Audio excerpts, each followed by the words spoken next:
Richard A. Levao is president of Bloomfield College. He's been with us many times, and he's back to give us an update on a whole range of things in higher ed.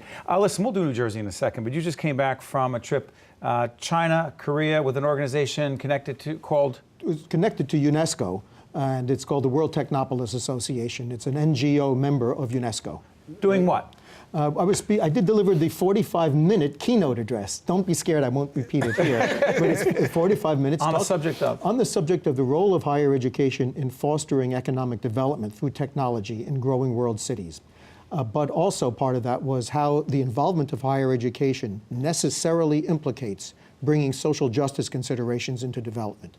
And that includes fair pricing for raw materials, safe disposal of hazardous waste, a sharing of wealth through economic systems that reward workers. And you gave this in China? I gave it in Korea, delivered it in English. Okay. You know what's so interesting about this, Rich, and we've talked about this. I was just saying to Rich that Bloomfield College is one of the independent colleges in this state. And I was just saying in Bloomfield, which is a town that experienced some tough times, but right now there's tremendous development going on. And I also said to you that a lot of that development is tied to Bloomfield College. You're involved in economic development there, but you're talking about world matters. Is that interesting to you to go from Bloomfield downtown all around the world doing this? It's astonishing. You know, China in particular is seemingly miraculous. There are some concerns that it might be overheating its economy, but it is developing a city the size of Philadelphia at the rate of one a month. Wow. And now, of course, Philadelphia is only 1.55 million people. And I went to a city, Hefei, which I first visited 7 or 8 years ago, and it was a small, not backwater, but it's the Milwaukee of China. And now it's over 8 million people. And so we see what kind of, let me tie this into education, if I will, and that is one of the schools I visited, and I visited about 15 schools in Korea and China. One of them was a school that has 10,000 students that does nothing but train them to become English teachers in Chinese high schools within a particular province. Huge market for this. And if the future is going to be global competition, China is gearing up to be a fearsome global competitor. Good for it. I'm not saying it's a bad thing. It's a good thing for China. But when I come back to the United States and I look at the higher education issues we face, how many articles have you seen about training Mandarin speakers in our colleges? What do they know that we don't know, Rich? They plan very carefully and strategically. And while we have great advantages in this country, including a fantastic political, socioeconomic system I wouldn't trade for any other countries in the world, they have the ability to direct development in a strategic way, where our policies with respect to higher education and others are severely fractured. Right, but they have the ability to do that is because they call the shots from top to bottom. That's and they correct. have we don't want that. That's You use the word fractured. That's right. It is a fractured. Which is democratic with a small d?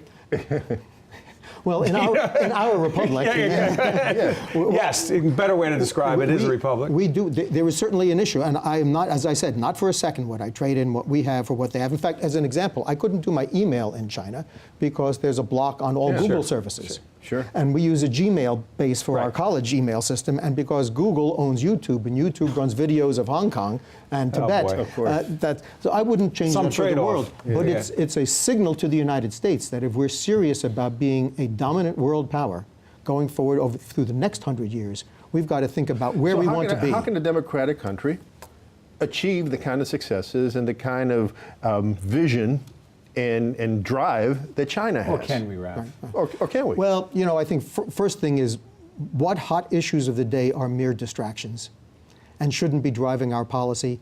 It seems that so much of what we see, not only in state legislatures, but also in the federal government, is what is the headline of the day, and how can I get out ahead of the headlines with a legislative fix or an executive order? That's not strategic. That is not strategic thinking. That is not. Let's talk strategic. 14 bills moving through the legislature trying to deal with reducing the cost of higher education. I don't know if you think it's reactive or strategic, but I do know this. Some will say, hey, freeze the cost of colleges and universities in New Jersey. Let's deal with college debt or students graduating with ridiculous debt. You've been dealing with this for a long time. You struggle with it. What is the smartest and most strategic way of dealing with the cost of higher ed and the debt, the crippling debt that students graduate with? Well, we all want to keep the cost of higher education down, and it's important that we focus on what is most important for students. The numbers are somewhat skewed.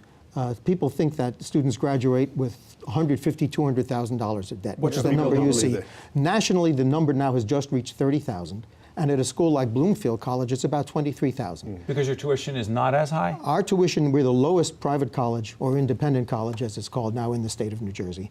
And so that lowers the debt. Also, we're very much grateful for the both federal and state scholarship aid, need-based scholarship aid called TAG in the state side and Pell Tuition in the aid. federal side to help students afford it. So it's not to say that it is not too high, but students are not faced uniformly with this kind of crippling debt. Where the real problem, is the most extraordinary examples are, there are some schools which are fantastically expensive, and in New Jersey, some of the private schools are almost double ours.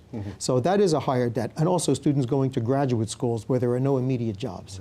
And the example is often used of law schools, where students can emerge with $250,000, $300,000 of debt doubt. And no and have to possibility, end yeah. up being a public defender and getting very little Right. because there Yeah, are no but jobs. Rich, I wonder if we could, in the short time we have left, talk about some of these bills that have been passed, in fact, in the Assembly, see what you think about them. What about the idea that Steve referenced? A bill that for 9 consecutive, semesters would freeze the tuition of a student. Is that a good or is that bad?